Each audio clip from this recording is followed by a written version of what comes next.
নারায়ণগঞ্জের রূপগঞ্জে চকলেট কিনে দেওয়ার কথা বলে 7 বছর বয়সী এক শিশুকে ধর্ষণের অভিযোগ উঠেছে ইব্রাহিম নামে এক কাঁচামাল ব্যবসায়ীর বিরুদ্ধে।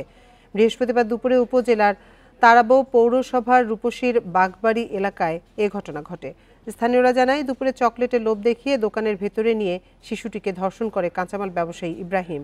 ঘটনাটি শিশুটি তার বাবা মাকে জানায়। পরে শিশুটির বাবা মাকে ভয়ভীতি দেখিয়ে 5,000 টাকার বিনিময়ে ঘটনা ধামাচাপা দেওয়ার চেষ্টা করেন বাড়ির মালিক তানসেন ও রুবেল সহ কয়েকজন। বিষয়টি জানতে পেরে রাত 9টার দিকে জড়িতদের শাস্তির দাবিতে বিক্ষোভ শুরু করে স্থানীয়রা। এই ঈদে জামা জুতো অ্যাক্সেসরিজের ডিসকাউন্ট।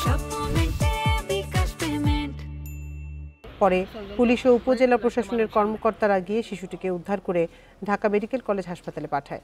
পাশাপাশি জড়িতদের দ্রুত গ্রেপ্তারের আশ্বাস দিলে পরিস্থিতি স্বাভাবিক হয়।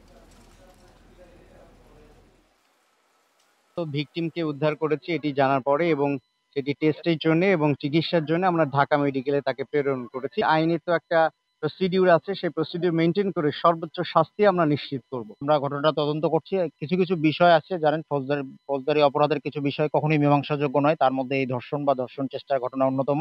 যারা এই মীমাংসার চেষ্টা করেছে আমি মনে করি তারাও এই ঘটনায় সমানভাবে অপরাধী, এবং তাদেরকেও আমরা অবশ্যই আইনের আওতায় আনবো।